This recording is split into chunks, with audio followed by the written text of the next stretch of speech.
Hopefully everybody else is too.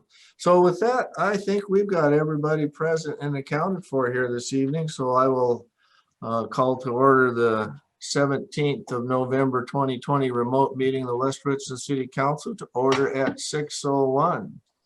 And before I ask Stephanie to call the roll, I will ask her to read our virtual meeting ground rules and then call the roll. Please make sure the name shown at the bottom of your video view is the name you would like the facilitator to use. You can change this by right-clicking on the three dots in the upper corner of your video view and clicking Rename. You can choose to leave this as the name for all upcoming meetings or just this one instance. If you have an unstable internet connection, please also connect through the phone. That will allow you to continue to participate even if you lose internet connection. If you call in after you have joined on video, click the arrow between mute and video, and there is a button for switch to phone audio. Clicking this button provides a participant ID. Please call in with that ID, as then your phone is associated with your video. We will mute everyone until a public hearing, and when the mayor calls the public hearing to order, if you raise your hand, he will call on you and you will be unmuted. To virtually raise your hand, click on Participants and then click on Raise Hand. If you are participating by phone only, press *9 to raise your hand. Written comments on official public hearings will be read during the meeting. All right. Thank you, Stephanie. And the roll call, please. Fred Gary. Here. Richard Bloom. Here. Fred Brink. Here. Gail Brown. Here. Rich Buell. Here. David Fetto. Here. Kate Moran. Present. John Smart. Here. Okay, and I will ask Stephanie to mute the council members, and I will lead us in the Pledge of Allegiance once everybody is muted.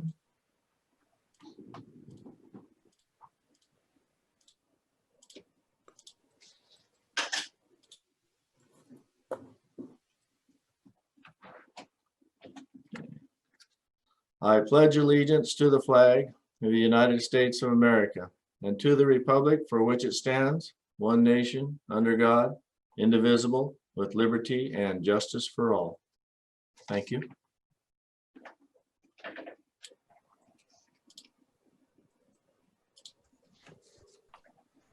Okay, council, the agenda is before you. May I have a motion to approve the agenda as presented this evening?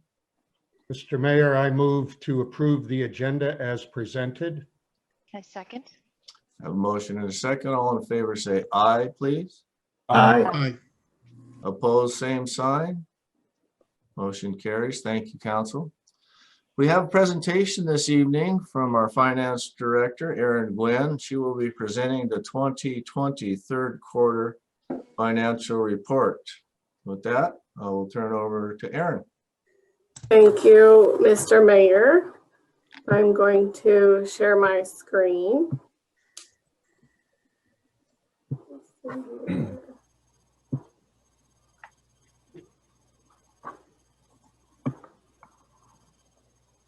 Hopefully you can all see that. Yes, ma'am.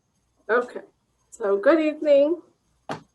In the council packet distributed last week was the third quarter financial report for period ending September 30th, 2020. This evening, I'm presenting the third quarter information. We will start by going over an economic overview and update. Then we will review the general fund as well as the other funds. Due to COVID, it's important to monitor the economy. We'll start by looking at unemployment in Washington. We're going to compare it to the same end of quarter in 2019. Let's see. So unemployment insurance claims totaled 46,736 in September of 2019 for all of Washington state. 40,705 of those were continued claims. This is claims where individuals already receiving unemployment benefits and continued receiving them into the next week. New claims, individuals receiving unemployment benefits for the first time totaled 6,000 31. For the same period in September of 2020, total claims were 211,151. 195,655 were continued and 15,496 were new. So going forward, as the economy is recovering, unemployment, we're going to be reviewing unemployment in terms of pre-COVID, which was the first week of March, which was 56,105 continued claims with 6,548 new claims. So here's a graph. This is from Washington State Department of Commerce that really puts it into perspective of what's been going on. So here is the September of final week of September of 2019. Here's the final week, September of 2020. And here's the pre-beginning of COVID number. As you can see from the graph, unemployment numbers are getting better, but we're still not close to pre-COVID numbers.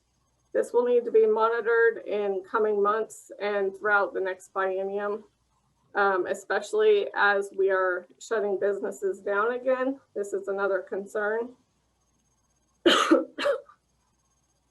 Another concern is that due to expire December 26th is the additional $300 for unemployment insurance benefits for those receiving from the federal government. So now let's talk about job growth. Job growth is a change in number of jobs available. We're going to look at September of 2020 compared to September, where we were at September of 2019. And this is a graph also from the Department of Commerce. In this graph, it shows you a state map where most of the job growth is negative. And then there's also a graph on the left side. The biggest thing visible here, you can see this is us, which is good news for us. We are, Benton Franklin are the only two green counties. So we have grown compared to where we were September of 2019. So that's a positive.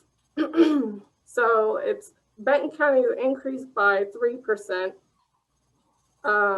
This next slide is a comparison of some key indicators. I hope you guys can all see that for Benton County versus all of Washington.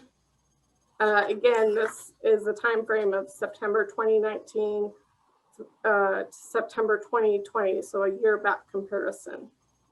As discussed in the previous slide, Benton County job growth, this number right here is up 3%. While you see over here is Washington as a whole, which is down by 5%. So another good indicator is the unemployment rate. Unemployment in Benton County is at 6.4%, which is up 2.4% compared to last year. We're doing better than state average. State average is 7.4% and up 3.7% from the year prior. A couple other good indicators is this retail sales tax. You'll see at the end of third quarter, Benton County was down 15%. We'll see later on that West Richland is quite the opposite. But it is also an indicator for Benton County. We, because of the criminal justice funds, it's kind of spread out throughout the county. So this number is important in that regard. And again, we're actually doing worse than the state average, so which is down 12%. This is another interesting indicator right here, and this is the participation in support programs. So these are citizens in Benton County and in the state that are receiving basic food. We're up 21% in Benton County. And for the TANF, it's the needy family participants, is up 37% in Benton County. So those are pretty big increases and something to monitor. Aaron, before you move on to the next slide, if you weren't done there, excuse me for interrupting, but I want to go back to that retail sales tax. The down 50. This one? Yep, 15%, the down 15%. Yes. If you look at that and compare it to the state, the reason you're seeing us at that number lower than the state's average is because they had us considerably locked down tighter for an extended period of time than our sister counties on the west side. So that's the contributing factor to that -15 in Benton County over the state -12. Just wanted to clarify that. That's been verified. All right. Thank you. You're welcome. So another just kind of an interesting one is this consumer behavior, which is quite different in Benton County than it is in compared to the state, and that's spending credit card expenditures. I've read a couple analysis, and it's an indicator. You have the confidence in the economy, which is positive. If you're seeing it up, which we are, compared to the state average is down 2%. And the other thing leading into this is the extremely low interest rates and credit cards pushing those 0% interest and such. So the lending market is pretty favorable in a consumer world. So how is West Richland faring? So one indicator is how is our citizens faring in West Richland is delinquent West Richland utility billing information. So this is information as of this morning. This chart has some data regarding the delinquent bills. So as you guys all know, Governor Inslee has a mandate in place that does not allow the city to charge late fees nor shut water off. However, utility billing staff continues to process past due notices as well as the shut off lists.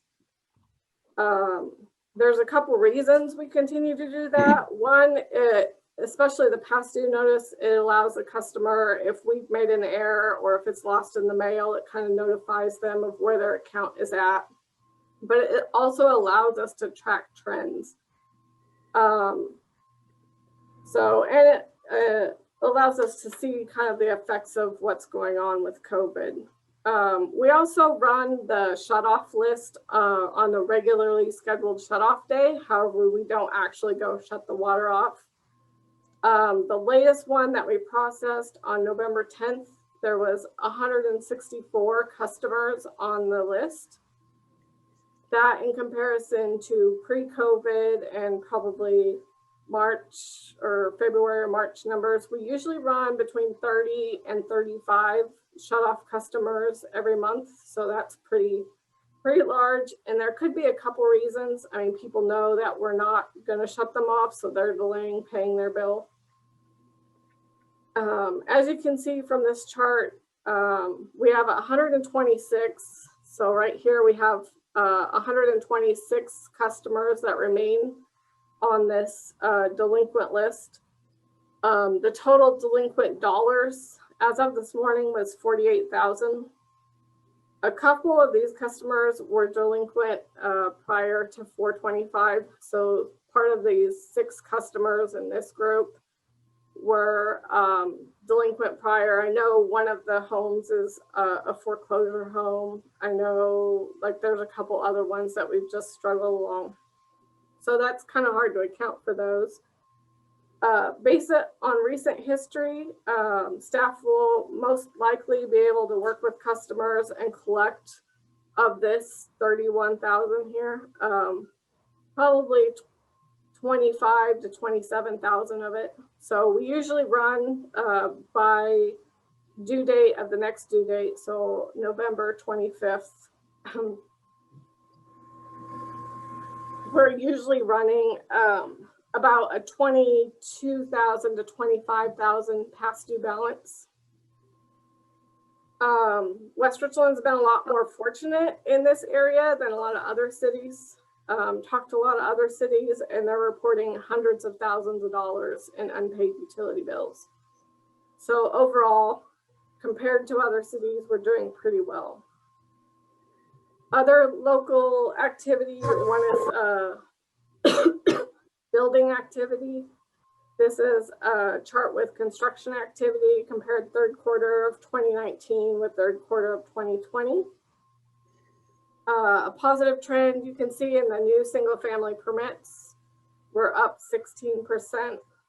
Building permit is expected to continue to grow through the fourth quarter. So in the last 6 weeks since the third quarter ended,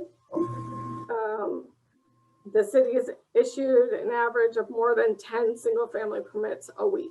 So we're on track to far exceed this, which I'm sure Eric has touched on several times. So I'll take a minute and skip down to this new commercial permit number. This number is the number 5, but it's a bit deceiving. So 3 of those 5 is the Circle K, because Circle K was actually issued in 3 different permits. And then there was another permit that was issued for the Bowling Range Sports Complex for another structure. So that number can be a bit deceiving. Another one you can see here that is quite different is this multifamily and this other commercial permits. So other commercial and the multifamily. So in the new EnerGov system, multifamily is going to be classified as commercial. So these other commercial permits, several of that 41 is actually re-roofing permits of every building for the apartment complex down on 38th. So while you see that number high, you'll notice that the permit fees and the valuation is down, and that's a big reason why. So next, so this is single family residential permits. We'll see the valuation of those is remaining good and increasing. This kind of goes over the total commercial permits. While we see the number high, the valuation is actually significantly lower. A lot of that's because in 2019, we had the school buildings, and I believe the fire was in there as well, the fire station. So this brings us to revenue analysis. So you'll see that utility taxes and property tax make up 51% of the general fund. If we go back to some of the economic indicators that we talked about earlier, these utility taxes and people paying their bill is important to keep these numbers up. If we start seeing too much delinquency, not only will it affect the utility funds, but it will affect the general fund. Overall, the general fund saw a 3% increase compared to 2019. Sales tax was up 19%. We did see a decrease in the building permit revenue, but as stated before, a lot of that is the school district, which happened in 2019. So here's the general fund revenues. We've collected 89% for the biennium. That's a good number. We have to see it. 75% is usually where we'd be at or higher. So this is a really good indication.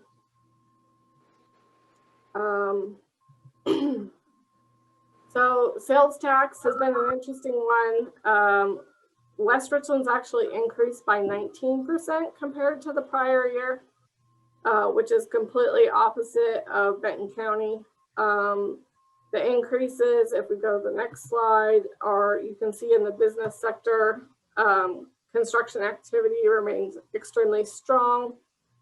We've also seen this increase in retail. And after some analysis, a lot of this has to do with people from home ordering goods in and to be delivered within West Richland. So traditionally, the finance department has been providing financial information as a year comparison.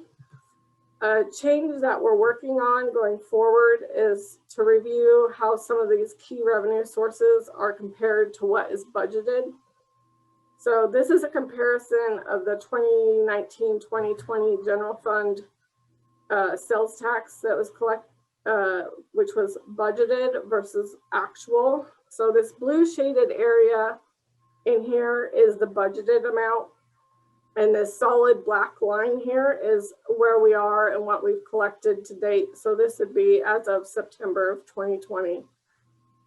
So this area in gray shaded, that's all above what we budgeted. So this is a good indicator. So if it was reversed, what you would see would be the black line below the blue, and then you would see that sales tax was struggling, and so it would be kind of the reflection in a visual way. So staff is looking at incorporating more of these indicator graphs throughout future financial reports, especially in the next biennium. So utility taxes, we continue to see a fairly good revenue source. There was a slight decrease in the electric utility tax due to the mild winter. Telephone continues to decrease significantly. And then we saw increases to the internal water, sewer, stormwater, solid waste. And again, because we saw the increase, this just goes to show that the effect of COVID and customers not paying their utility bill really isn't affecting this yet, but it is something to monitor. So here's just another graph comparing year to year. So we have annual for 2015, 16, 17, 19 with the year to date in the red for 2020. And again, telephone utility tax, which has been talked about for years, is just on the decline. Another major source is the property tax collection, which increased 4% compared to the prior year. We see most of our property tax receipts in the second quarter and the fourth quarter. So this is kind of normal. We'll see more activity and where we're actually at here with the next quarter. Some other Washington State shared revenue sources. We've seen an increase of 6%, which is city includes PUD privilege, city assistance actually saw a decline, PUD privilege saw a decline, and liquor excise saw an increase. As far as expenditures go, this is a budgeted amount. So 45% goes to public safety or the police department, and 13% to parks and public works. The non-departmental is the shared municipal services facility, technology, and some of the shared services. And then we have some of the all smaller departments there. Total general fund expenditures were at 78% at the end of September. You can see where we were at here. Everybody's doing really well.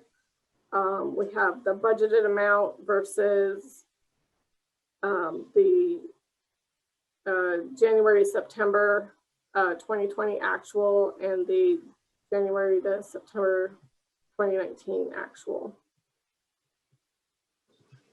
So special revenue, revenue source is the one to be concerned about that has been continuously talked about is this fuel tax in the street fund. It's down 1% compared to last year. And again, this is one that has to be monitored pretty significantly, especially going forward in the coming biennium. And the park impact fees, that's building activity, which continues to be good. And then library is just a fairly flat 2% increase. And then criminal justice fund is that public safety taxes. Some of that does include the 145, the Proposition 145 sales tax that needs to be monitored pretty closely going forward due to COVID. So far, we're doing pretty well with that. Special revenue funds, total expenditures, the street fund, as you can see, January of 2019, there was significant expenditures due to snow. So far this year, we've had very little. So that's something to watch in the coming fourth quarter.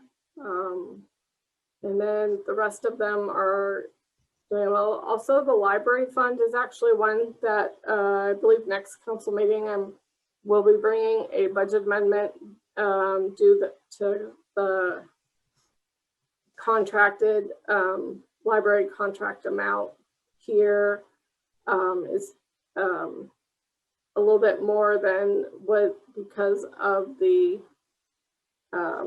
assessed valuation of Benton County, and then they're paying our rate. So we'll be seeing something come forward in a couple weeks on that one. I'll touch just briefly on that if I could on the library fund. You recall that the council authorized the extension of the library contract through next year due to COVID and the inability for us to negotiate. And I will pick that negotiation up and push strongly on that to renegotiate our contract to a sustainable contract, because it's unsustainable right now with our continuing rise in our assessed valuation. So you can see that information and education coming to you first of the year. So capital projects, we continue these several capital project funds. Here's the revenues in those funds. The major source of 301 and 302 is the real estate excise tax. 315 is all in the bond revenue that we saw in 2019. And then Fund 355 is the transportation improvement, which correlates with the development activity that's going on. Here's a REIT, real estate excise tax. We're doing very well in this area. We'll be exceeding budgeted forecasted amounts. The blue is first quarter, second quarter, and then third quarter, and then we'll add fourth quarter on the top there. This would be the transportation improvement fees, so TIF fees, and again, we did very well in third quarter with these fees. You can see this light purple area, again, it's just the development activity that's going on. Capital project fund expenditures. This is REIT. These are all just capital project funds, which the expenditures are pretty volatile and can vary depending on what projects we have going on in them. The most we see is in Fund 355 with all our transportation projects. And then we will see next year, Fund 315, which is the police facility, will be a significant. Utility revenues, where number is well over 5,100 water accounts billed now. Water collections increased by 7% compared to 2019. The increase is primarily due to the rate increase and hydrant meter rental revenue. Again, that's the building activity, but this is actually a good indicator that customers are paying their bills, which is great news for West Richland. Sewer revenue increased by 4%, primarily due to rate increases December 22nd of 2019. Irrigation increased 12% compared to 2020. I believe this is due to a rate increase, and there it is, the Richland School District. We have a well designated for them as irrigating, and we started billing them monthly irrigation charges. I believe it was back in 2019. And then stormwater up 6%, primarily due to the rate increase. Solid waste is increased 8%, again, primarily due to a rate increase. You'll see the expenditures. So we have the 2019 and the 2020 versus, and then the big green ones are the budgeted. We're doing very well compared to budget on all of these. You'll see these two on the end, the water system and the sewer system development. Those are project-based accounts, and that's why you'll see in 2019, Fund 441, the Water System Development Fund, had some projects running out of it. So that concludes my presentation. Are there any questions? Yeah, clear your screen, and I see Mayor Pro Tem Brink. He has his hand up. Thank you, Mr. Mayor. Ms. Gwynn, I appreciate the detailed presentation. Thank you very much. I did notice in the council packet, there were only 19 pages of information, but I think here you had about 30, and some of the detail was very interesting. I'd like to look at it further. Could you send, at least to me, I can't speak for the other council members, but send me a copy of the presentation that you delivered, please? Yes. We'll just have Stephanie send it out to everybody. Thank you. Okay. Anything else, Mayor Pro Tem? No, sir. Okay, Councilman Bloom. Yes, two comments. One is the Ben Franklin Transit, which is all mainly sales tax funded. We track that sales tax figure for their scope of sales tax. And the reality is the Tri-Cities area, which excludes Hanford, is actually down less than 1% in sales tax for the year to date over last year to date. So when you talk in terms of the reduction in sales tax, while it may be very significant to Benton County, I believe that reflects more the reduction activities out on site from Department of Energy and other aspects which we do collect sales tax on for the Benton County. So I'd be careful to push the sales tax issue with the COVID shutdowns as much as you've been pushing. COVID shutdown is affecting the overall economy of Benton County and because of Hanford, but I suspect Hanford is just not buying as much stuff. Okay, Good information. thank you. I can share their sales tax data with you. I can send Oh that. yeah, I would be interested in seeing that. Like I said, this one came from Department of Commerce that took counties as wholes. Right, and so that would include all of Hanford, and this excludes Hanford. Correct. And I can send that over. But it, like I said, it's been amazing for the transit with COVID, and plus we have some extra funding through the CARES Act, they're underrunning their budget significantly because, I mean, even though we're without fares, I mean, buses are all free right now. Oh, wow. There's no fare revenue. So actually, well, I'll take that back. We are charging for van pools. Okay. Yeah.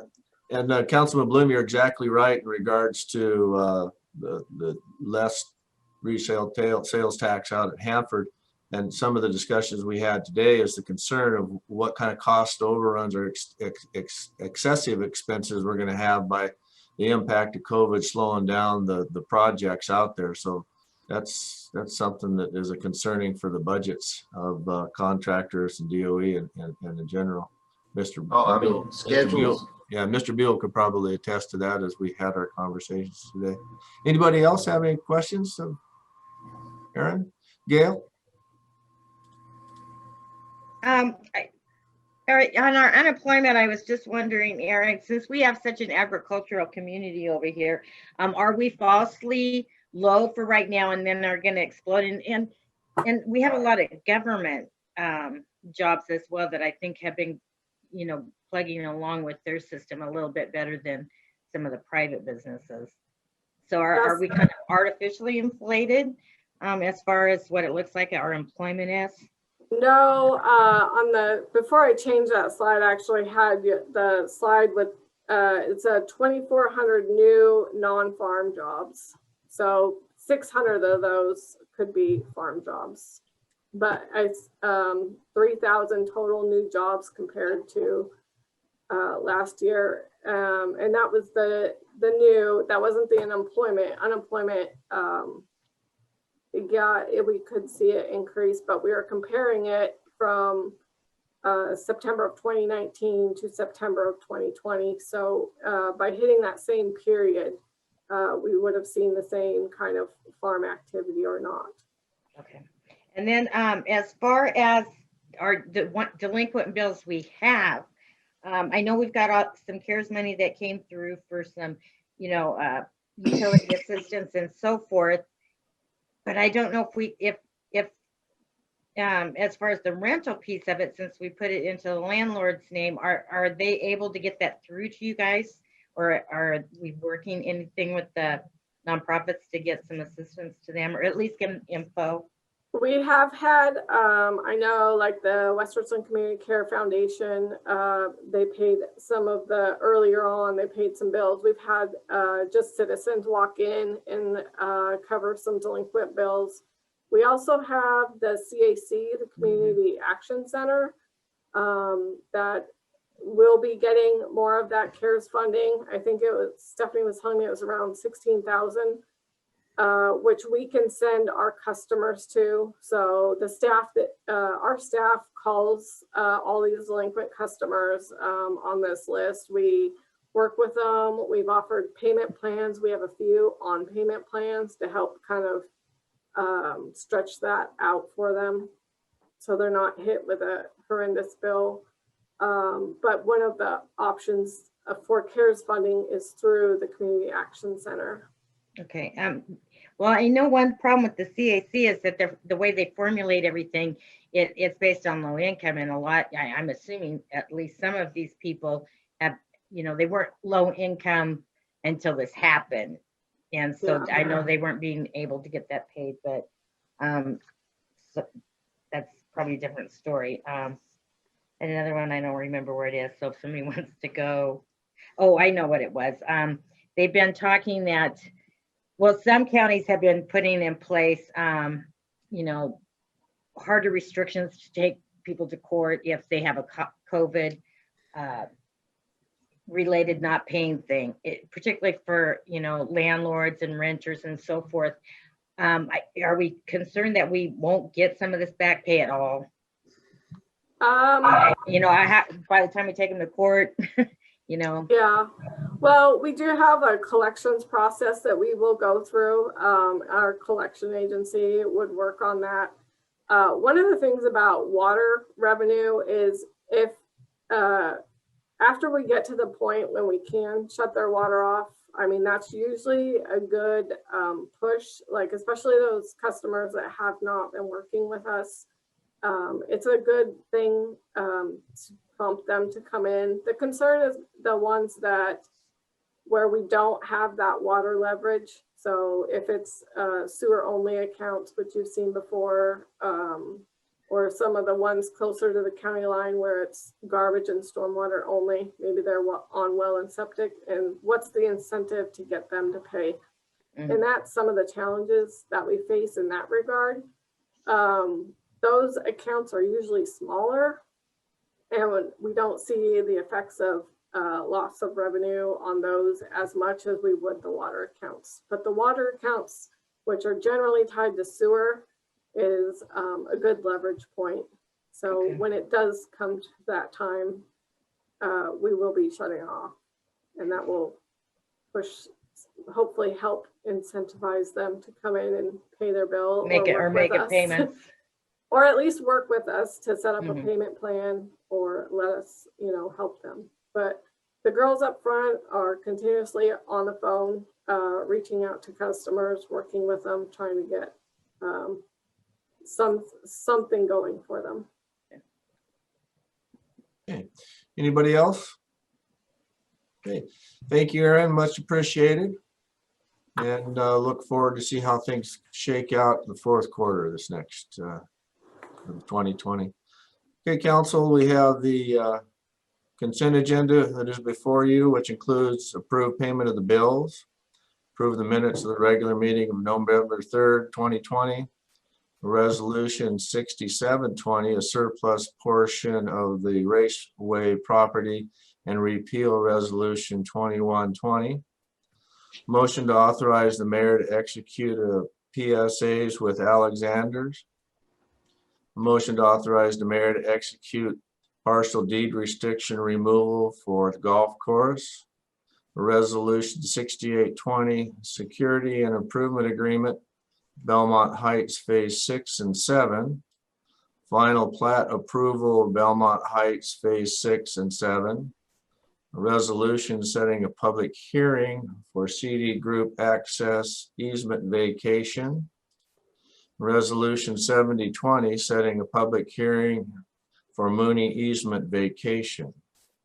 If there's anyone from the audience who would like to speak to the consent agenda this evening, you could either raise your hand or *9 on your telephone, and Stephanie will recognize you, unmute you, and you could talk to the consent agenda if you choose to do so.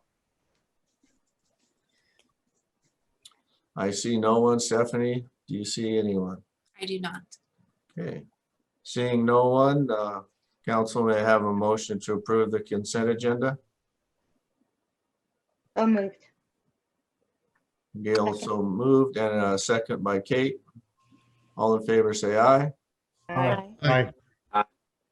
Opposed, same sign. Hey, Motion carried. Thank you, council. Did you get the votes, Stephanie? I did. Thank you. Okay, very good. Thank you. We have the 7A and B as a public hearing and a resolution vacating a utility easement for Sagewood. And we'll ask Eric Mendenhall, Community Development Director, to present his staff report this evening. Thank you, Mr. Mayor, members of the council. This evening, there's a public hearing to vacate a utility easement on the property known as Sagewood. This is property that is south of Keene Road, next to the LDS Church that's on the south side of Keene Road. It's an irrigation easement that was installed that is no longer necessary, as well as a power line easement. This easement request has been forwarded on to the utility providers. All of them have either not commented or have given us the okay to move forward and approve. Additionally, the Public Works Department has reviewed it, as well as the Benton County Fire District number 4, and both of those have recommended approval for the vacation request. And so staff's reviewed this, issued public notice on it, and recommend that the council approve the proposed utility easement vacation.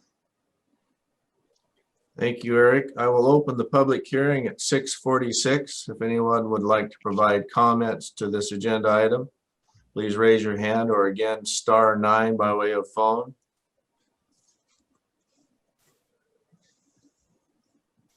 Stephanie, I see no one. Do you see anyone? I do not. Okay. Seeing no one, I will close the public hearing at 6:46.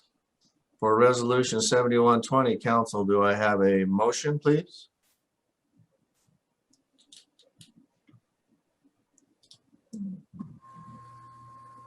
I move to pass Resolution 71-20, authorizing the vacation of easements for file EV 2020-14. I have a motion. Do I have a second, please? Second. Second by Councilman Buell. Council, any questions of staff in regards to this item? Seeing no one, all in favor say aye. Aye. Aye. Opposed, same sign, please. Motion carries unanimously. Thank you, council. Items 7C and D are a public hearing and a resolution vacating utility easement for Roden. And again, Mr. Mendenhall, you present your staff report this evening? Yeah, very similar to the last one. It's utility easement vacation. This is for land that's in the Willamette Heights, Section 6, Lot 71. They are seeking an easement vacation for their utility. It's a partial easement vacation. There still will be a 10-foot utility retained, so they're going to be vacating a portion of that 33 feet. So they have 23 feet that will be vacated. This has been routed out to the other utilities, and Public Works and Benton County Fire District have recommended approval of this utility vacation, and staff recommends the council move forward with a approval of this utility easement vacation request. Thank you, Eric. I will open the public hearing at 6:49. If you would like to speak to this item on the agenda, please raise your hand, or again, *9, and the clerk will recognize you. I see no one. Stephanie, do you see anyone? I do not. I see. Okay. And I will close that public hearing at 6:49 for Resolution 7220 for the road and easement vacation. Do I have a motion, please? I move to pass Resolution 72-20, authorizing the vacation of a portion of the 30-foot wide utility easement for file VACA 2020-01. Do I have a second? I'll second. And a second. And then all in favor, excuse me, any questions or comments amongst yourselves, council? Staff? Yeah, I have a Sir. quick question. I just want to make a comment that it would be helpful. I think I made this comment maybe last meeting or meeting before, to have maps on these easement vacation issues, and actually all property issues, that show the broader area of the location of the property. So I don't have any particular comment on this one, but I just wanted to bring that up at this point, that it would be really helpful if staff could provide us with at least, maybe, I don't know, the nearest 3 adjacent properties in the case of a section 6 or 8, maybe the nearest half a dozen properties in other higher density sections, just so that we can get an idea of what the road plan looks like there, and kind of the general scope of the change and how it might impact the neighbors and so forth. So just a general comment, thought I'd throw it in, but thank you. My apologies, John, I intended to do that. No, that's okay. I'm here to remind you. Thank you. Okay, stand reminded, Mr. Mendenhall. There you go. Thank you. Okay. Oh, so no other questions, comments, council? All in favor, say aye. Aye. Aye. Opposed, same sign, please. Motion carried. Thank you, council. And 7E and F are also a public hearing and a resolution vacating a utility easement for GISA. Mr. Mendenhall, your staff report, please. Yeah, thank you. So this is also a utility easement. All four of them this evening actually are. This is a utility easement that runs up the middle of the property and actually runs through the current building. So it would be very prudent for us to go ahead and vacate this. This has gone through all the noticing and everything else. I've actually had more calls on this one for the public notice we've done because of the interest of what's going in next to GISA. So sorry, it's just an easement vacation. It's nothing, it's not nothing fancy. Staff recommends that we go ahead, the council go ahead and approve this easement utility easement vacation as presented. Okay. So with that, I will open the public hearing at 6:52. And again, if anyone would like to comment, please raise your hand or press *9. The clerk will recognize you. I see no one again. Stephanie, do you? I don't see anyone. I will also close this public hearing at 6:52. And I see that Councilman Bloom, you had your hand up? Well, I'll make the motion first. So, Yes, please. okay. I move to pass resolution 7420 authorizing the vacation of portion of 33-foot wide utility easement. I hope I got the right one. EV 2013. Am I reading the right one? Yeah. EV 20 or 02-2020. 02-2020. It's 7320. Yeah, 7320. Oh, excuse me, that was the vacation number. Yes, resolution 7320. I stand corrected, my bad. 7320. Second. Motion and a second, and Councilman Bloom, your hand. Yes, my question is this a remnant left over from the rerouting of Paradise? Or It's a remnant of leftover of the original Willamette Heights subdivision. So it's that the 30 feet on either side.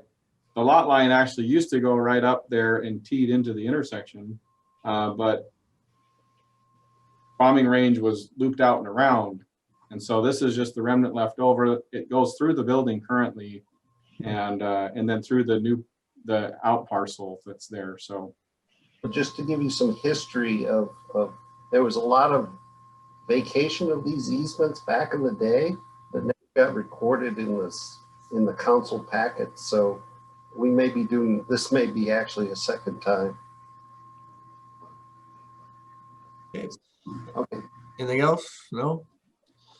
Thank you, Councilman Bloom. Anyone else? Seeing no one, all in favor say aye. Aye. Aye. Opposed, same sign. Motion carried. Thank you, council. And moving on to item 7G and H, another public hearing and resolution vacating utility easement for West Haven Phase 2. Mr. Mendenhall. again, another utility easement vacation. This is for lot 207 in the Willamette Heights, section 8. And they're seeking a easement vacation, a partial utility easement vacation. There will be retained a 10-foot easement to allow us to, in the future, have any future need there, but we don't need the full 33 feet that is currently there. So a partial utility easement vacation request, and staff's sent this out for comment and public notice, and both Public Works and the Fire Department have recommended approval of this as well. So staff recommends council go ahead and approve this one this evening.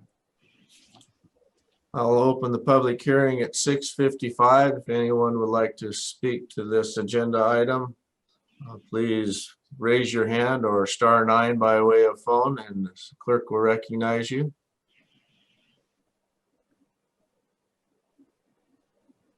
And I see no one. Stephanie, do you? I do not. Okay, thank you. I'll close the public hearing at 6:56. Resolution 7420 of West Haven Phase 2 easement vacation. Council, do I have a motion, please? I move to pass resolution 7420, authorizing vacation of portion of the 33-foot in with utility easement for file EV 2020-13. Council, any may I have a second, please? Second. I have a second. And council, any questions of staff on this one? Seeing no one, all in favor say aye, please. Aye. Aye. Opposed, same sign. Motion carried. Thank you, council. Moving on to 7I is a second of two public hearings on the 2021-2022 biennial budget. And 7J is an ordinance for this adoption. We'll have Finance Director Erin Nguyen present her staff report this evening. Erin? Thank you, Mayor. Tonight we have the second and final public hearing for the 21-22 biennial budget. Staff began preparing department requests spring of 2020, and throughout the summer, departments and the mayor worked together to bring council the preliminary budget, followed by several council work sessions to go over forecasted revenue and department budgets. The mayor's 21-22 proposed budget and budget message were delivered on October 20th. Since council last received the budget detail on October 20th, there has been one modification made to the budget in the Sewer System Development Fund 442. An increase of $115,000 to the professional services for contract assistance with the sewer system plan. The original mayor's proposed budget had a line item for this, but more current information has resulted in a better estimate. The 21-22 budget was prepared with considerable effort. It is acknowledged that there may be some changes needed during the course of a biennium. Staff commits to inform council of these and can recommend either the adopted budget can accommodate the changes or an amendment would be required. A mid-biennial review is required for biennial budgets during the first year of the biennium, no sooner than 8 months into the year, nor later than the first regularly scheduled council meeting of November. Council can expect a mid-biennial budget review September, October of 2021. The 21-22 proposed budget contains expenditures totaling $53,700,698 with an estimated ending fund balance of $18,438,345 for a total of $72,024,043. The expenditures are balanced by resources of an estimated beginning balance of $25,931,179 and revenues of $46,092,865, again totaling $72,024,043. Thank you, Erin. I'll open the public hearing up at 7 p.m. If you would like to address this agenda item, please raise your hand or by way of phone, *9, and the clerk will recognize you.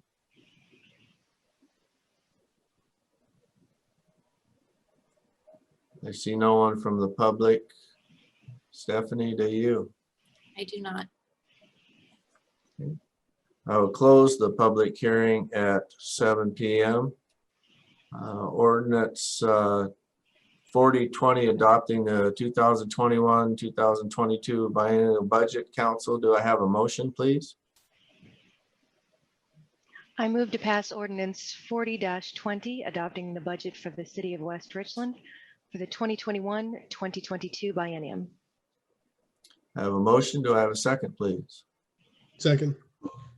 I have a motion and a second. Council, any questions of Erin?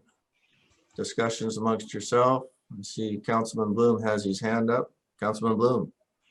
Yes, one question. popped out at me as I'm looking at, I'm actually holding a hard copy of the sheet.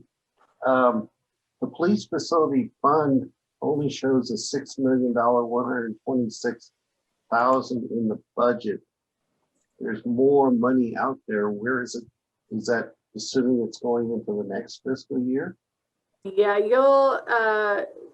so what we do, because it's projects, a lot of these big projects, we left the balance in there because they are working on it and there is still expenditures in 2019. But as you've seen previously, at the beginning of the year, we'll go through these projects and true up the balance. So the project won't go over the 12.5 million, but we may not spend everything in 2019. And so we'll have to bump it, or 2020, we'll have to bump it up for 2021. But I was wondering why the beginning balance didn't start at 12 million. Because we're expecting to, in the budget, it's expecting to spend money in 2020. Oh, okay. All right. Anyone else? I see no one else, so council, all in favor, say aye. Aye. Aye. Aye. Opposed, same sign. Motion unanimously carries to adopt the 20. We lost Mayor Brent Gary.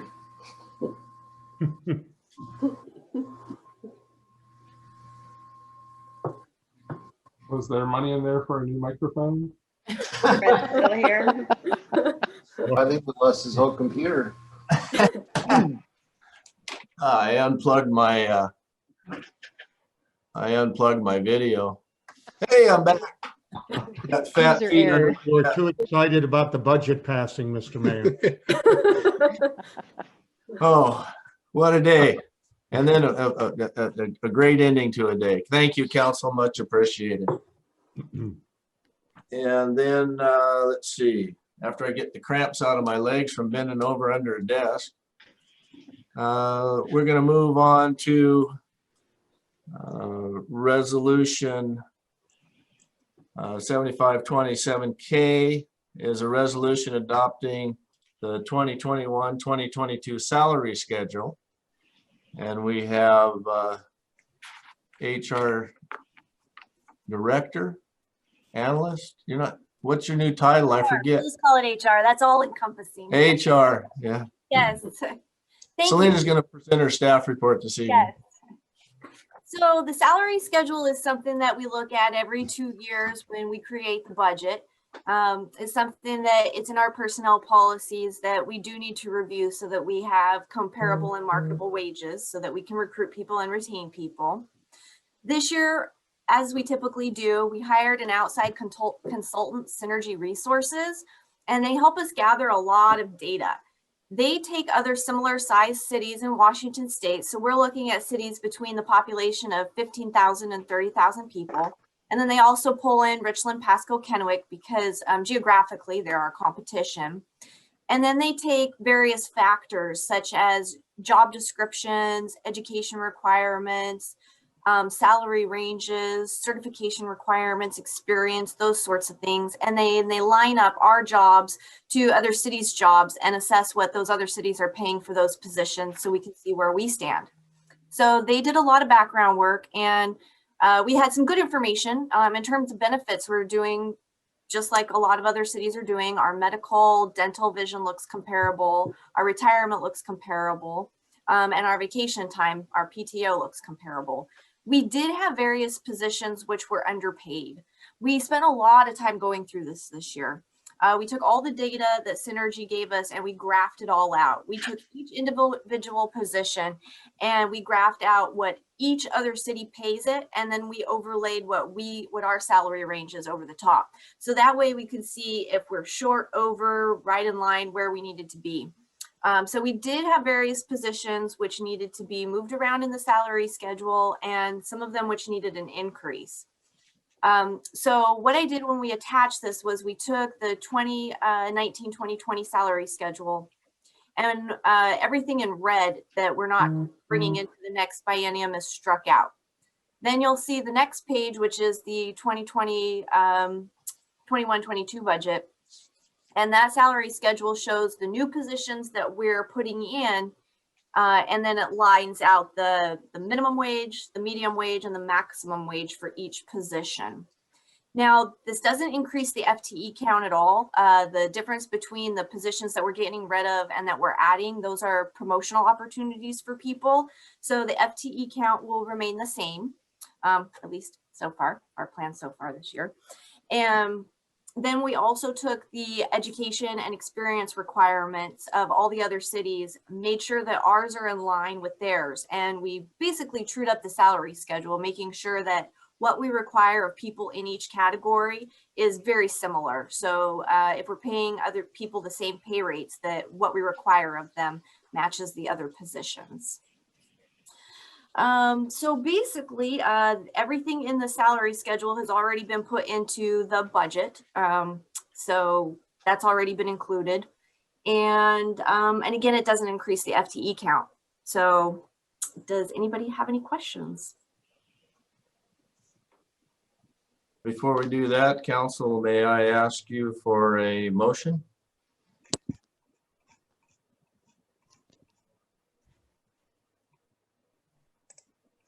I move to pass resolution 75-20, amending the 2021-2022 salary schedule. Second. A motion and a second. Council questions. I see we have Mayor Pro Tem Brink with his hand up, sir. Thank you, Mr. Mayor. Ms. Smathers, I have a question as I was looking at this chart. The 2019-2020 monthly salary schedule shows a red line through a senior planner.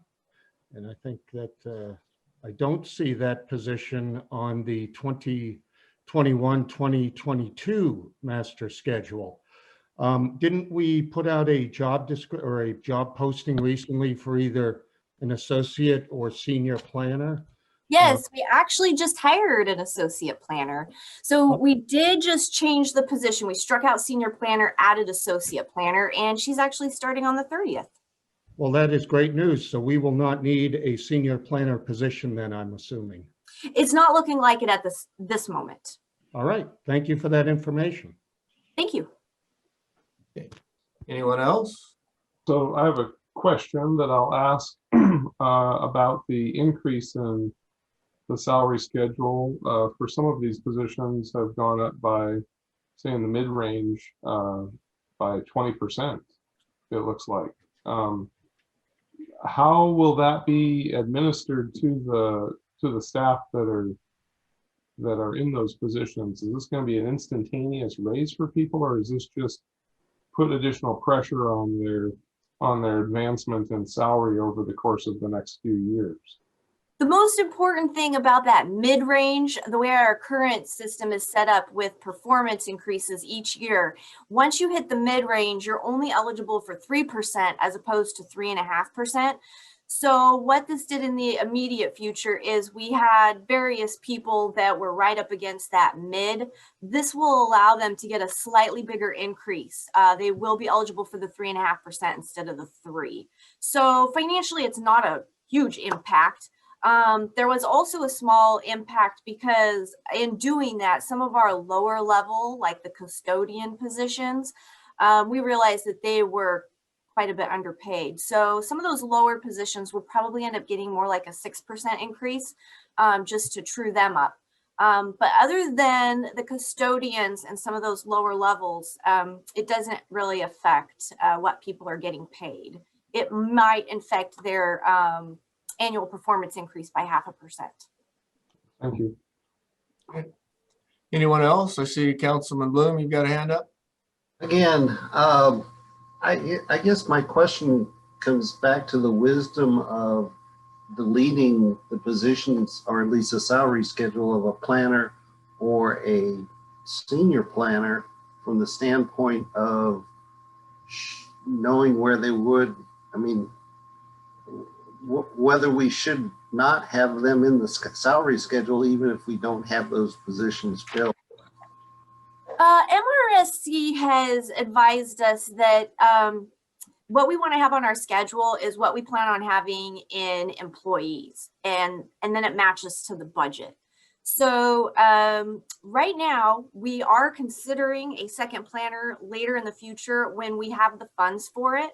So they may be an associate planner, in which case, you know, the salary schedule wouldn't change. They may be a senior planner where we'd have to come back to you and explain that and add another position. But why we're doing it at this point is just the advice of MRSC to have the salary schedule match the budget and the FTE count. I was just thinking that we just paid for the salary schedule review. I mean, did we not review those positions at this time? Yeah, we did review them. So I do actually have background information on it. So when we come back to this in 6 months or so, we'll know the historical data on it and what Synergy said. But we just didn't put it in the salary schedule because we just filled it as an associate planner. So that person does mark our FTE for this point in the budget. Okay. Wouldn't So- we leave the Selena? city administrator off then as well? That was gonna be my question, exactly. Yeah, that is actually a little bit different because that is what ties the mayor's salary in. That's kind of where we base the mayor's salary off of. So that's kind of the one position that we don't feel that we keep on there because it's a guide for that. Okay, anyone else? Okay, Very good. Mr. Mayor, I just have one more question. yes, sir. So Ms. Smathers, what you just said, the mayor's salary is tied in some respect to the city administrator, but isn't the mayor's salary set by the salary commission? It is set by the salary commission. Yes, it is. But that's one of the things that they're most likely looking at because the reason that our mayor is paid as a full-time mayor is because we don't have a city administrator. So we try and keep track of that as we go. It'll hopefully, you know, when they do the salary commissions every 2 years, it's giving them some background data on that when they look at that. All right, thank you. Anyone else? Okay, seeing no My one. hand up again. Oh, I'm Oh, back. you're still up. Okay, thank you. Let me promote the reason for maintaining at least a planner position. If the goal is to retain staff and we just hired an associate planner, wouldn't it make sense to have a goal for as a retention aspect if they are, depending on their credentials, associate planners are usually, usually become planners relatively quick in their progression. So I guess I don't see the wisdom of not having it specified in the state. I'll touch on that one if you would, Councilman Bloom. That's a good question. It's a discussion that staff did have. Our new associate planner is new out of college with a master's degree.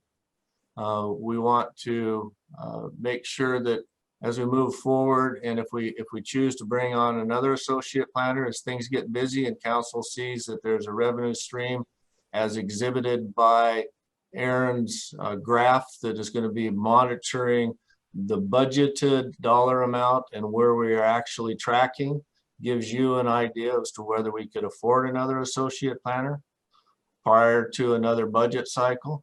But then we can also put into the salary schedule at a later date when our newer associate planners have the experience to become a potential senior planner.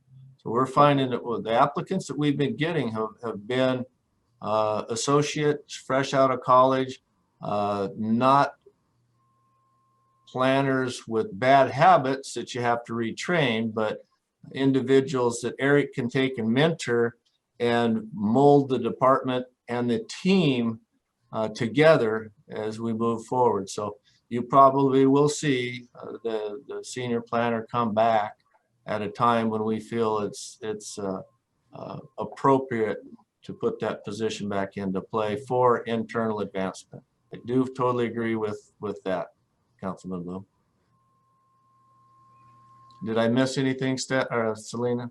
No, that's really something that we will address later. But especially now passing the budget, we were just advised to have the actual money for the position if we were going to put it on the salary schedule. And at this time, the money's not there yet, but we are tracking it. So that is something we're looking at in the future. Okay, anyone else? I just to go back to the city administrator, I guess I'm confused because actually the mayor's not a staff, that we leave that one on. I kind of agree with Mr. Bloom. It would make more sense to me that the planner get left on than the city administrator when we don't have that type of government. Well, I guess we could have somebody help Brent, but Yes, it's very common to have a city administrator. We are in a situation where we have a great, mayor form of government. A lot of these questions were questions we addressed. These are questions that we went over when we were going over planning and reorganization. So some of these actual details came from MRSC on why we had the city administrator on there and none of the other positions. So this is really information we got from them. And another thing with the city administrator, Gail, is elections actually fall off sequence of a biennial budget. So if something changes during a budget cycle and you don't have that position, then the staff's got to come back and ask council for it again. It also gives a kind of a comparison. If the citizenry wants to see what my salary is by the salary commission's decision in comparison to what the salary is of a county or the city administrator, and subtract the difference, there's that money and savings to the citizenry. So it's there's another explanation too, and it's been there for, I don't know, as long as I can remember. But those are actually questions we did ask them. Those are things we went through as well.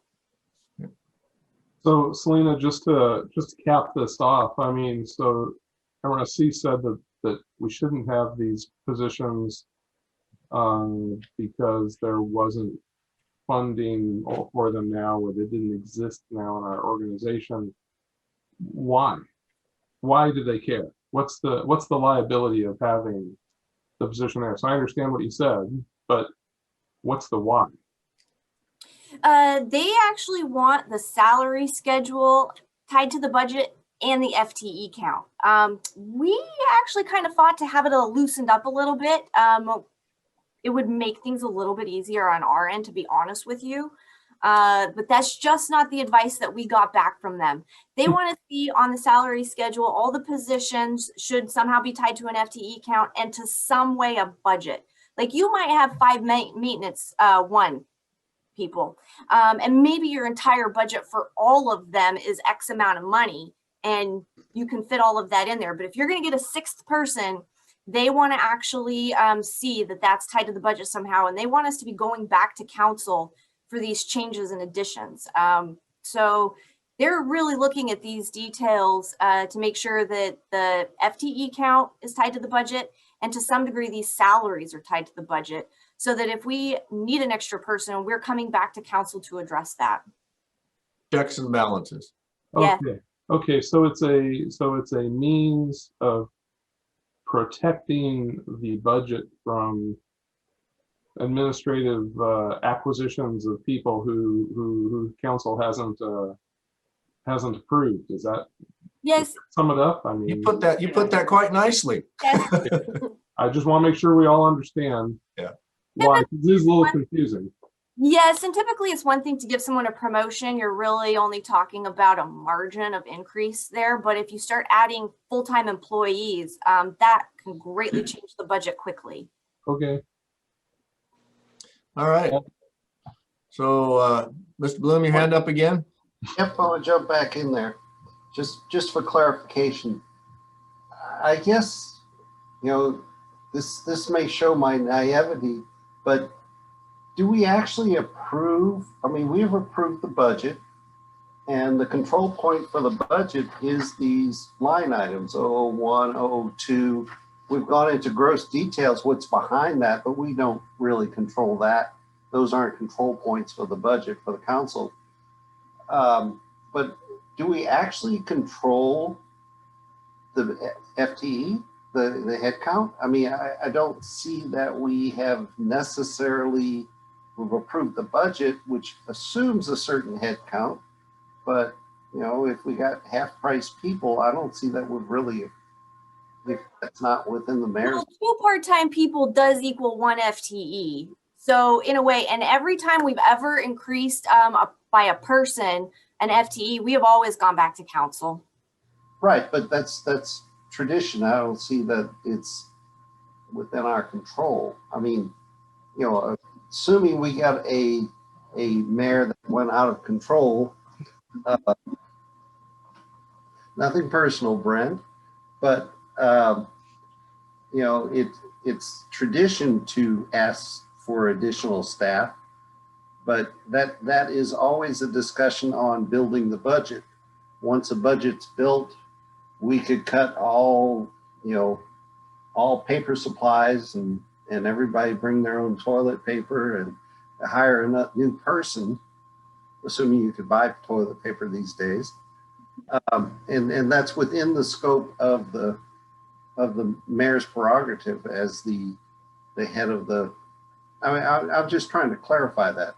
So I guess I see it as a good thing, because not having on the salary schedule says you can't, and we approve the salary schedule, we are de facto approving additional staff. Is that not true then? That's true. And then throughout the year, we take that base, and if we need more people, we do come before council. I would say that you guys have been great to deal with, but that is what they want to see. They want us to see us coming back to you every time we do need another person, and that you're aware that that's happening. I don't necessarily think that they expect you to get into the weeds with it, but they do want you to be aware that it's going on and essentially approve it before it happens. I don't think we've ever done a motion, do we? I mean, you know, You approve, so the salary schedule has been traditionally gone, usually you'll pass the biennial budget, and then it's the following council session that you'll usually pass the salary schedule. So traditionally, every time you have a budget presented, the salary schedule goes along with it. This time we push it forward and do it the same night as the budget was approved. And this helps us as senior staff, because we're getting ready to write our year-end reviews and whatnot. So this helps us give guidance so that when we're writing those reviews, that we know where we're going with this. well, I totally agree on the salary schedule. It's just simply, we don't tie an FTE to it at this time. So if you conceivably ran under budget, you could stick another maintenance 4 under somehow magically, if you could keep it in the budget. So what we try and do in that situation is we do actually bring that back to you, and we do say that, but we do stipulate at that time, we actually try very hard to do this, is to find money elsewhere so that it doesn't increase the budget and it doesn't need a budget amendment. We can do it within the confines of the budget you gave us, but we do still ask to add additional FTEs. We just try and make it so that we don't have to do a budget adjustment for it. would it be a resolution? Yes, we actually do a resolution. That is true. Mhm. Okay. All right. Thank you. I hate to keep bugging this, but that's all right. That's fine. We'll get them all answered. Anyone else? Okay, the motion is second. They had the discussion. All in favor, say aye. Aye. Opposed, same sign. Motion carried unanimously. Thank you, council. Good discussion. Okay, let's see. That moves us to our unfinished business, which we have none this evening, nor do we have any new business. So this is a time for citizen public comment. And if you would like to address council, if you would raise your hand or *6, the clerk will recognize you, unmute you, and I will allow you to address council this evening.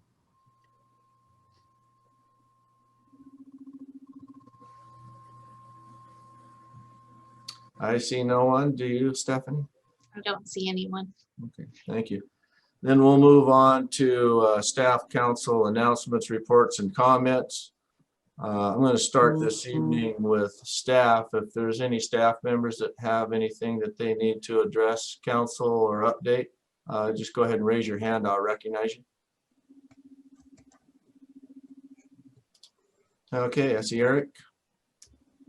Yeah, thank you, Mr. Mayor. I just want to celebrate my staff. They've been doing a fantastic job receiving a lot of applications for new residential coming in.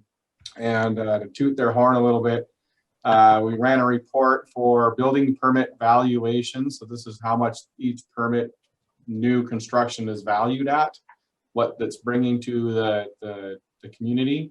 Benton County was at $1.2 million. Kennewick was at 3.1 million. Pasco at 3.6 million. Richland at 3.9 million. And West Richland at 6.4 million.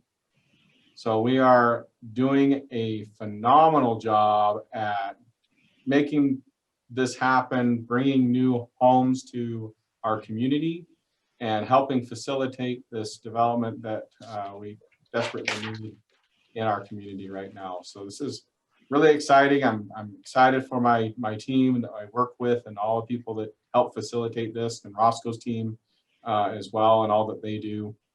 There's a lot that goes into this to make this happen. Even finance, they've got a lot to do with it by new utility connections and setting up new buildings. So it's great. We're doing a fantastic job and working together to make this happen. So I just wanted to toot the old horn here. Very well deserved, Eric. Thank you very much. Your team's doing a wonderful job. Any other senior staffers this evening? Okay. Seeing no one, we'll move on to council reports, comments. Before we start, I will start with myself. Council, I sent all of you an email yesterday in regards to a letter that the 4 cities would like to send to our governor, based with the blessing of our council members. This morning, the Benton County Commissioners, Franklin County Commissioners, both had that same discussion. They had a copy of our letter in which we shared with you. They are in support of it. Will either sign on it or create their own joint letter to send to the governor's office in regards to his new restrictions that he has put on our citizenry and businesses. But I'd like to read this into the record in case there's any citizenry that are listening tonight or that would media that like to follow up on it. And it's in regards to the new statewide restrictions. Dear Governor, we are writing with a unified voice to express our strong disagreement in the adding of new restrictions to our closure of our businesses and implore you to reconsider these mandates. Many of our local businesses are on the brink of closing permanently due to the previous and prolonged mandates. The profitability of most small businesses is dependent on sales activity in November and December. In the best of times, small business often only break even through January to October. Forcing businesses to close again or severely restrict their operations during the retail season that provides their sustainability will likely be a death blow. Business closures also means lost jobs. The impact on employees and their families can be devastating, both financially and mental health during the holidays when stress is already high. The business community has been extremely successful in implementing high-level safety protocols. You and your state local health officials have rightly recognized the success of these investments and strong community and safety by our businesses, strong commitment and safety by our businesses. Businesses have made a significant financial outlay to provide safe social distancing Many have purchased new air filtration systems and other safety equipment. They have implemented comprehensive sanitation protocols, and they have been vigilant, you know what I mean, in ensuring customers and employees are masked. Surveys coordinated by our local health department have shown we have 98% masking compliance rate. Closing indoor dining, movie theaters, and other businesses that have made these investments will result in more unsafe private gatherings, not less. Why kill our business and further damage our struggling economy when it is our businesses that provide safe alternative for gathering? Your prior message and current messaging from our local and state officials is that the recent surge in infections is not attributed to commercial locations.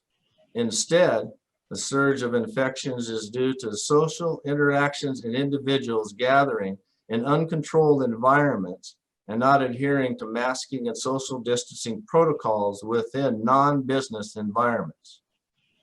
We understand the need, renewed efforts towards limiting social gatherings.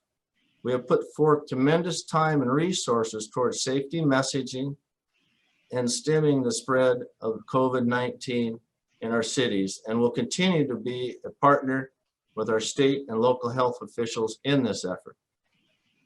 The message to our businesses cannot be for them to rely on federal stimulus money to save them. Our businesses need to be open now, and they cannot afford to wait. Many are on a life raft that is quickly running out of air, and any rescue plan may be too late. They need the state to be helping them and helping them now. We are pleading with you to allow them to continue to operate within their successful, proven safety protocols and to let them save themselves. I sent this out to all council members to ask if anybody had any comments to direct them directly to me. And I will let Councilmember Moran respond, as she had an opposition, I believe, to this letter that is going to be sent by all 4 cities and councils. So Kate, I will let you state your position if you'd like to do so in regards to this letter to the governor. Sure. Thank you. I appreciate that opportunity. I have several concerns with this letter. One of them is that the structure of the letter itself, I think it needs some work. I don't think that it is of a level that a city should be sending to the governor. I'm not sure who wrote it particularly, but it definitely needs some work. I'm also concerned with what we have as the goal coming out of this. If we have a goal of removing the restrictions that already happened, or if we're looking for some other thing to happen regarding this. When it discusses the 98% masking, I know that that percentage was a very limited snapshot that was done at very few locations.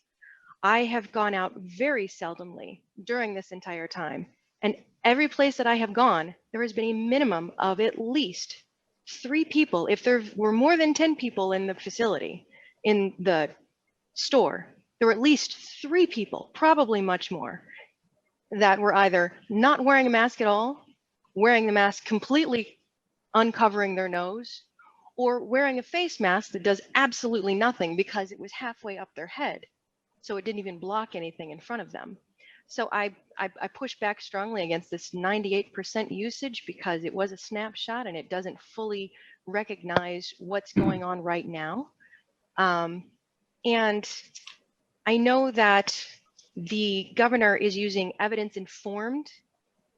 He's creating this mandate, these new restrictions off of, it's evidence-informed, it's not evidence-based, because it is very difficult and pretty dangerous to actually make this evidence-based. We have to infer things. And I have understood now that there is at any moment 20 to 30 outbreaks that are being traced by the Benton Franklin Health District regarding business-related outbreaks. There are issues with staffing. Currently, Benton and Franklin County combined have they're at 85% capacity total. That's not just COVID, but that's total. But with the numbers rising, and the Tri-City Herald just put out that we have already quadrupled with less than a month. We've quadrupled our numbers of COVID cases. I'm really concerned that this letter is tone deaf. And I'm concerned that if people in our community see this, they will see this as the city's pushing back against restrictions, and that will only embolden those that choose to not mask up and to not use social distancing properly to do so even more, to not follow masking protocols and not follow social distancing even more. There are schools that have put on the schools themselves have not put on events, but there have been groups of kids that in Kennewick District, for instance, already had a gathering, and they're planning on having a gathering on the 20th. So I'm just concerned that with our numbers going up, the last thing that we need is to say that we're pushing back against restrictions. And I understand, and I have extreme sympathy for the businesses. I can only imagine the devastation that they currently are facing, and they're going to continue to face. This is long-lasting issue that they're dealing with. But at the same time, this is a pandemic the entire world is facing right now. We already are having issues with people following the rules. If we push back, more people will push back on those rules. So that's the main thing that I wanted to say. So thank you for letting me do so. You're more than welcome. Is there any other council comments in regards to the letter? What I'm looking for is just a consensus of majority of council to allow me to release this with our name on it and with the rest of the city's. Councilman Bloom. Yes, I think the letter is very direct and very pointed towards businesses, not towards the social distancing or masking or any other aspects. Businesses, I mean, it is absurd that the gyms are closed. The gyms have taken excessive things to separate people, and bowling alleys have also taken exceptional things. These are things that maintain mental health. And I can tell you, Kate, you can have a discussion with my wife. She will scream at you because she's had 4 weeks of her league bowling. Now it's shut down again. She's felt very comfortable. It's very spaced out. Mask compliance is high. Similarly, there's the conditions at Columbia Basin Racquet Club are excellent. The protocols are being followed. Now she's facing to have exercises outside in this weather. And now we have people standing outside of Costco to get into Costco in this weather. This is not healthy. And so from the overall standpoint, the letter is dead on. It isn't to punish businesses or punish consumers. It could, I mean, the mayor could be stronger on social distancing and gathering of people, but we all know that if COVID comes to a house, most everyone in the house will get it. My grandson has had it.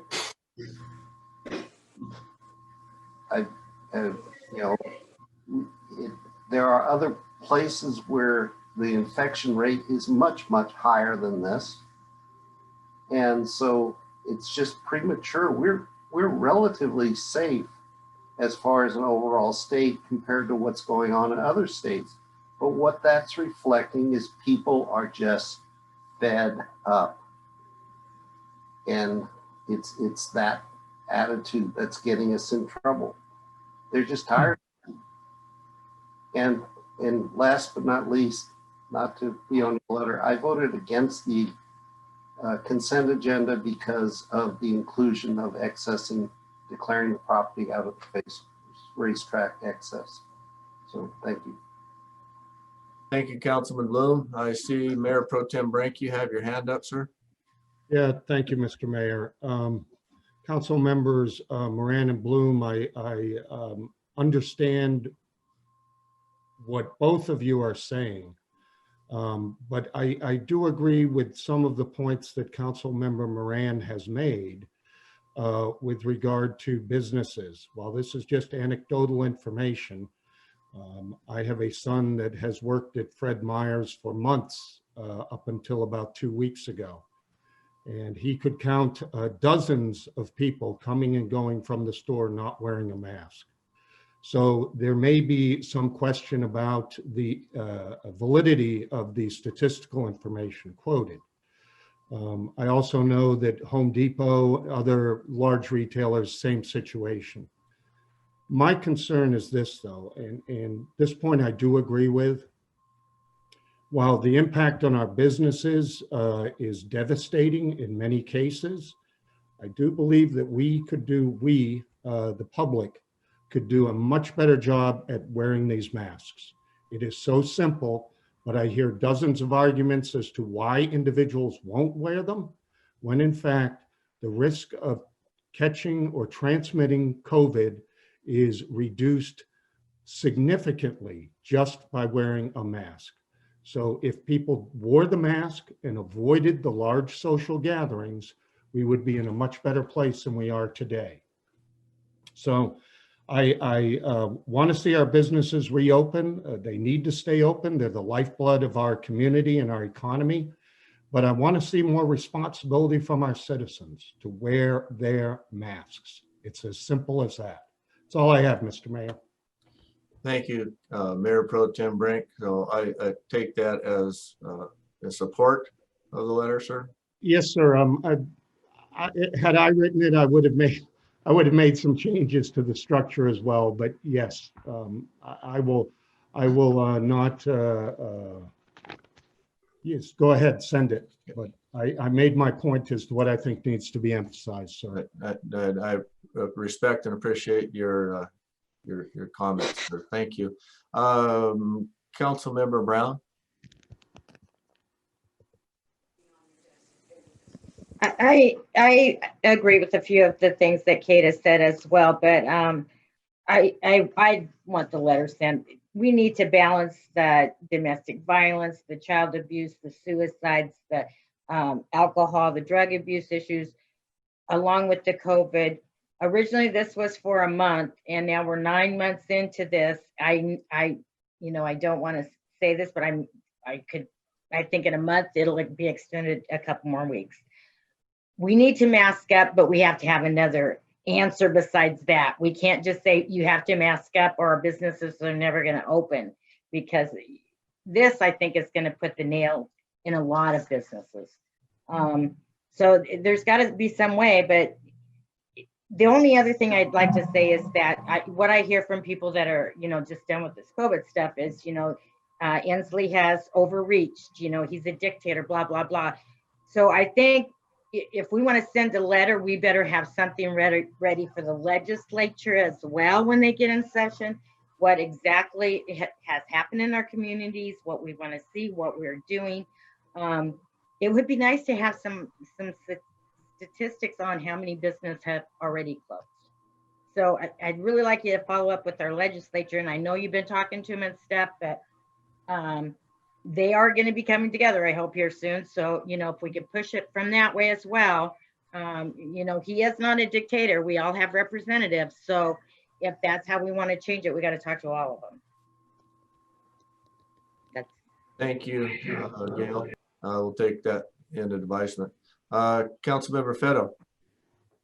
Thank you, Mr. Mayor. So I'm in support of the letter. Our small businesses took a beating for the significant period that we were held back when the rest of the state was allowed to move forward. And, and people I've talked to, they exhausted all savings and ran up credit lines to just get through those 6 months. And in this shutdown, and I know the governor can say December 14th, but, is there anything on the horizon that says our case count's going to go down in 4 weeks? Probably not. So this is end up being a shutdown that's going to last through the rest of this year, probably into 2021. So, I mean, I think keeping our restaurants open, keeping people open, allow them to, with the reduced capacity, I think people aren't going to sit outside, right? So I know they're allowing outside seating for restaurants. Who's sitting outside in 30-degree weather to have dinner? It's ridiculous. The only thing I think that the possibility could save the state of Washington is we can't, the east side of the state has no control over the politics of this state. But it sounds like our governor may be getting a promotion. So maybe we get a new governor, in January after he gets promoted up to the cabinet position. But I'm in support of this. This is gonna be the last step for a lot of our small businesses, especially our restaurants. They're the ones that are being impacted the most by this because, as Councilman Bloom had said, the gyms have been allowed to change their designation to wellness centers to stay open. Restaurants don't have that ability to change their status to continue to serve their guests. So I'm in favor of this. I'd be in favor for even stronger language. We need to allow our restaurants to stay open, even at reduced capacities. And thank you, Councilman Fetto. The governor's press conference yesterday, a question was asked in regards to that. Yeah, he's on short list in DC, but he's very adamant at staying where he's at as our governor of the state of Washington at this point. So I'll just share that with you from my information that I know. Councilman Smart? Yes, Mr. Mayor, Council. First, I'll just say that I'm in support of the letter, but I'll back that up with the statement that I think that, I think originally this pandemic warranted emergency declaration. We didn't know how far it would go. We didn't know how virulent it was. Mask orders were made. A national level emergency was declared.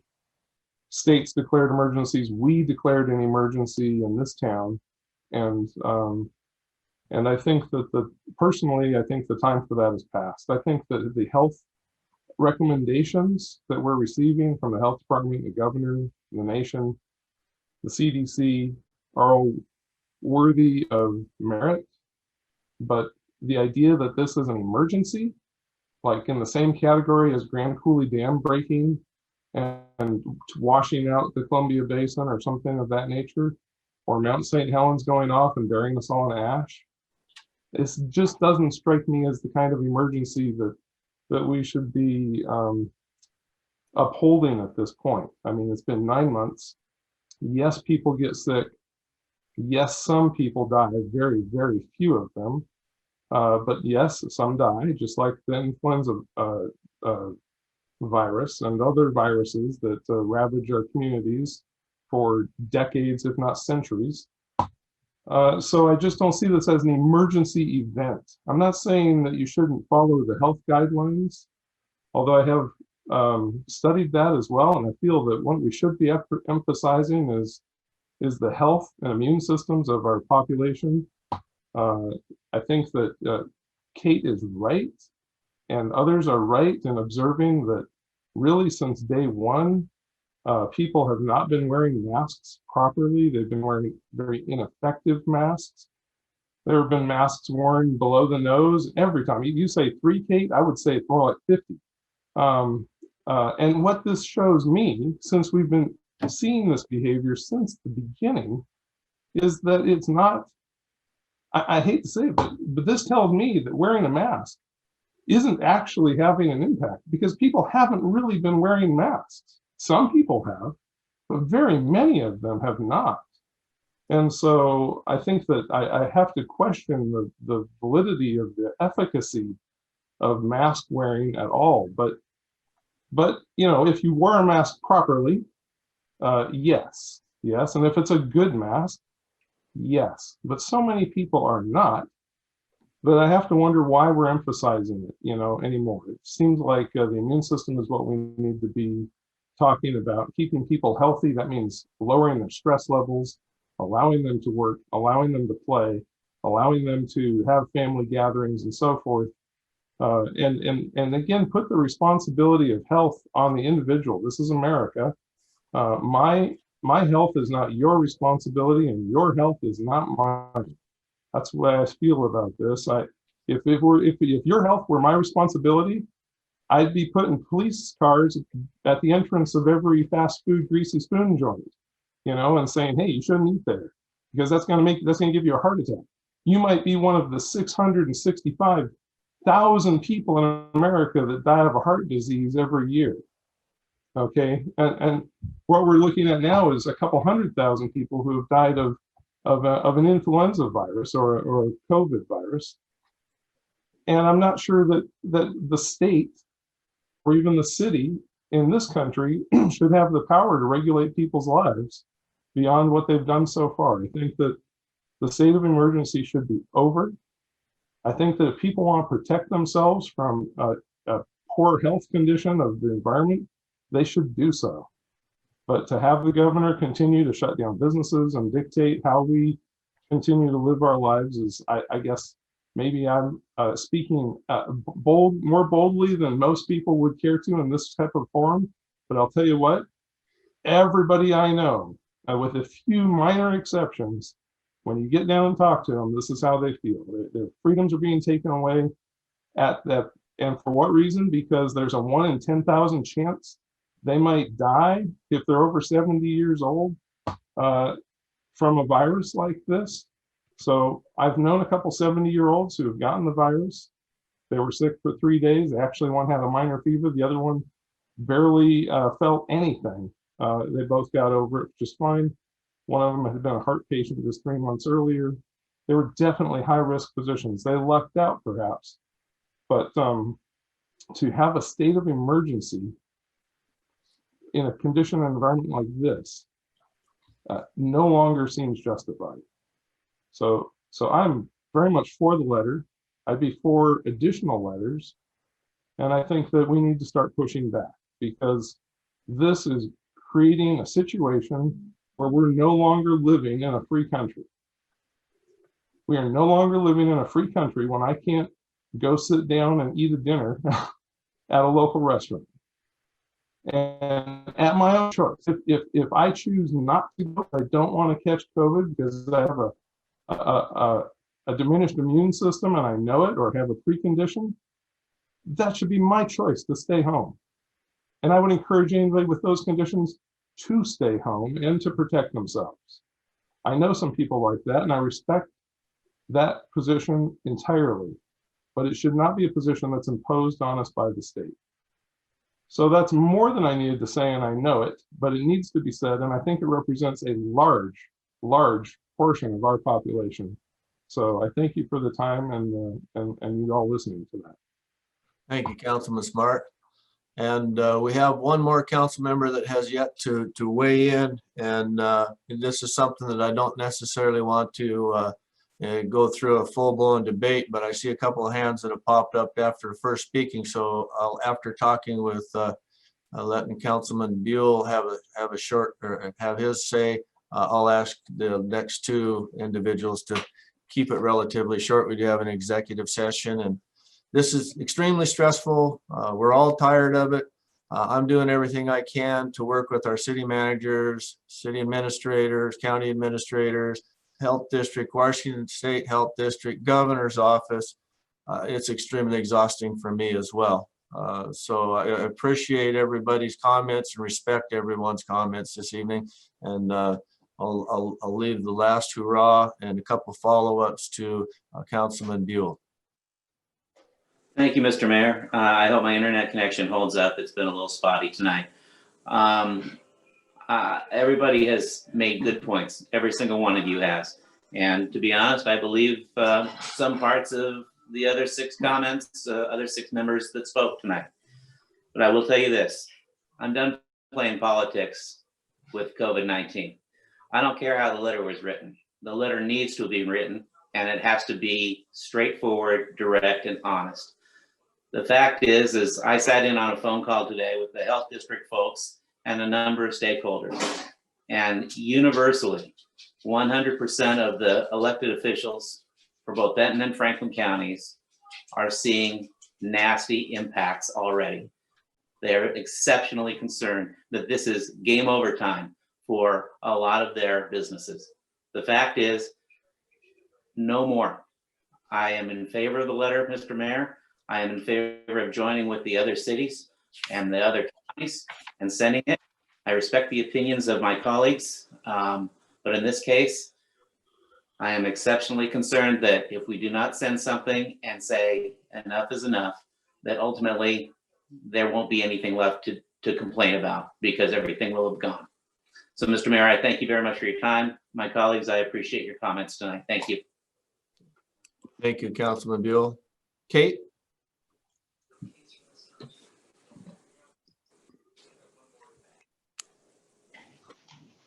Thank you. I understand and I hear what a lot of you are saying, and I agree with a lot of the parts of what you were saying. I agree that this is extremely hard on businesses right now, which is in turn extremely hard on their health and their well-being. My biggest thing about this is that when we look at the hospitals, we no longer can claim that we have surge capacity because we are the surge capacity for other locations in our state and around us. These numbers are going up.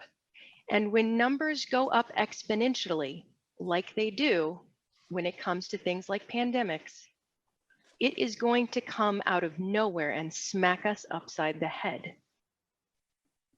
I'm concerned about this letter because I want to know what we expect to come out of this letter. And if we want to ask for these restrictions to be over, then just ask it, but understand that just because we're tired of a pandemic doesn't mean the pandemic is over and less dangerous. I have had several people I know personally that die from it, have died from it. And I know a couple people that are long haulers and have symptoms that have been long going since March almost for 2 of them. I know that this is it's very tiresome to go through this. It's been exhausting mentally to be a single person living at home alone for almost all of this time. I'm not going to see my family for Thanksgiving and for Christmas, but that is a sacrifice that I make because while heart disease is not something that we can give to others, COVID is. And we don't know if we have it because there's a possibility that we could be asymptomatic. So I just ask that we keep the public's health in mind because as public servants, our job is to make sure that the public is safe and the health is part of that. Okay. Very good. Thank you, Kate. David, if you have anything other than what you've already touched on, I'd like to stay in that category, please. Nope, that's, my hand was raised from before. I Okay. just never came down. Sorry. Very good. Apologize. I saw it up there. All right. And then we have got, with that, we're going to conclude. I think everybody else pretty much spoke this evening. We're going to roll on into our executive session as per RCW 423110 regarding real estate. And it has to be about a 10-minute executive session. So we'll go ahead and ask Stephanie to go drop everybody. Brent, we didn't do council updates and I didn't do mine last week and I've been real busy unless you want to give me a whole workshop next time. I had some updates from some meetings I had. Did we go through the council comments? I thought we kind of stopped at the letter. Yeah, well, I don't know that anybody had any more else to add, but if you have something that you wanted to share, staff, the rest of the council in regards to updates for meetings or things in that nature, yes, by all means, my apologies. We will hear them out this evening. So Gail, go ahead. You want me to start? I apologize for being long-winded, but No, that's fine. Just now and let's not go. We're not going back to COVID though. No, it's not COVID. All right, perfect. I did it. I think I told you last time that I did attend the IACC. So did Fred there. I did have some comments about that. I did have a question for Roscoe too. They said some of the septic systems were having some issues because of extra bleach and stuff. Are we seeing anything at our sewer system about that? Killing off the bacteria. I'm sorry, Gail. Are we seeing bleach at the treatment plant? Well, no, are we seeing any of our bacteria being killed off because of excessive use of Sanitation chemicals. No. Okay. No. The big thing and again, this is for you, Roscoe, is that a group from Covington Water District came in and discussed with us the risk management of their water system. Now, this did not happen overnight, but in fact, it took years. But they had gone through and whatever system they were using had mapped out their complete water system using the new GPS, and they have the exact spots, exact depth. Like I said, they have all their equipment. So when it comes to budget time, they know exactly what we talked about this before when we were doing budget about inventorying that. So I just wanted to bring that up. It took them a long time, but they finally got it done. And I think they did, like you said, did it some small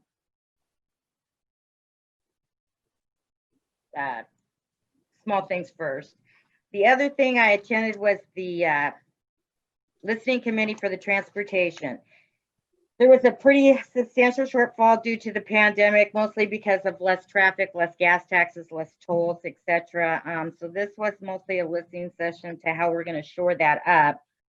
There was tons of new taxes, old taxes that could be increased. I did talk to Brent about this briefly because I have some concerns about some of the taxes that they brought it before. They seem to be pretty stuck on them.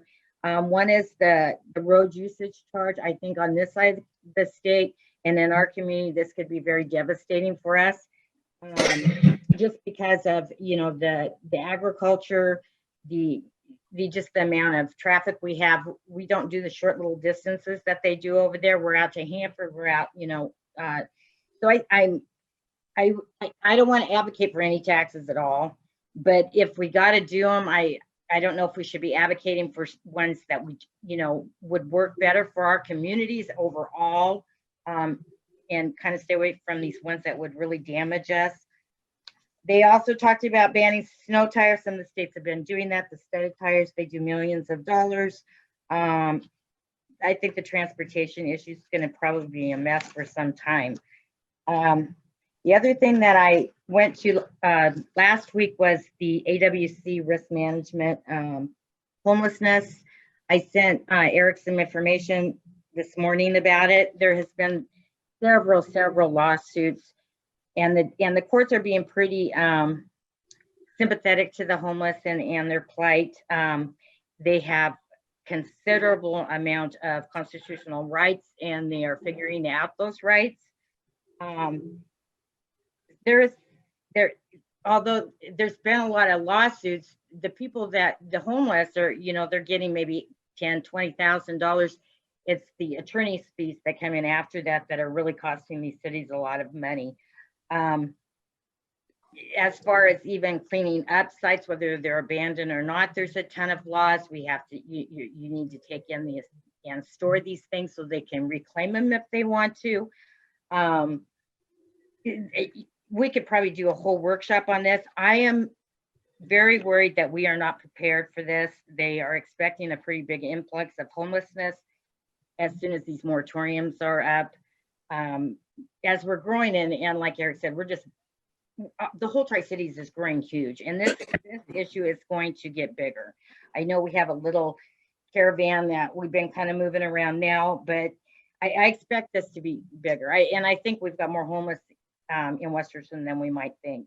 One of the things and this is risk management from AWC and MRSC, I think I got that right, but some of their suggestion is that they have just one officer. You always take an officer to these sites, and they assign an officer because the legalities of a lot of this are constantly changing, so they do more extensive training, and because a lot of these camps are now booby trapping them, mostly because they're house security.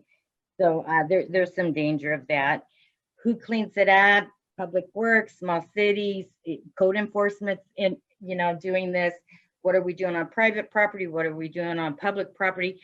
We can do some time restraints, but we can't keep them out of the parks necessarily. So I think we probably need to look at our policies. I know Mr. Bloom thinks we're not in too bad shape. I sent him the PowerPoints. We did have a lot of discussion off the PowerPoints, however, and I'm not convinced that we are in real great shape for that.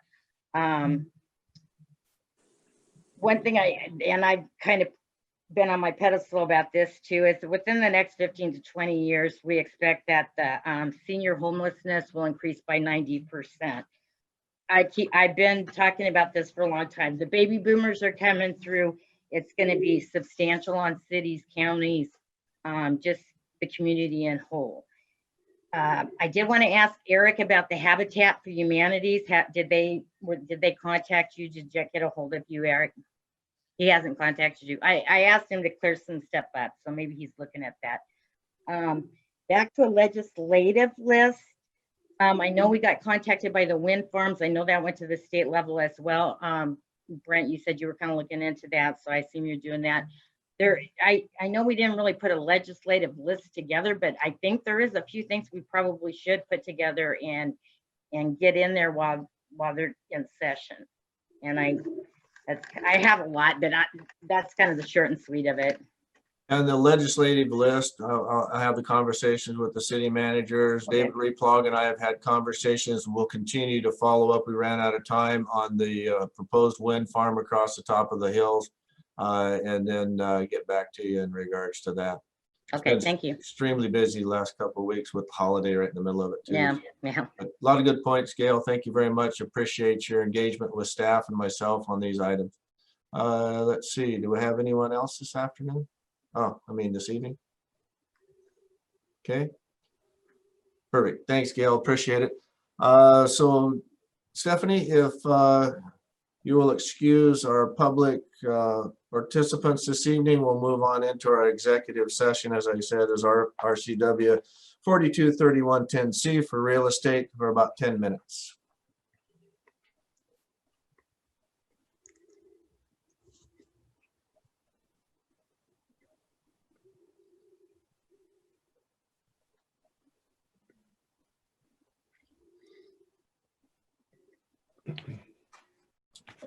Okay, I think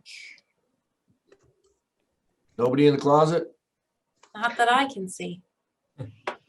except for Bronson. He must be shy tonight. Okay. Thank you. In regards to our COVID challenges that we have, and staff for your patience as we work through this long evening. So with that, I will not prolong your agony anymore, Chief. We will adjourn the meeting at 8:29. Good night, everyone. Right. Nice.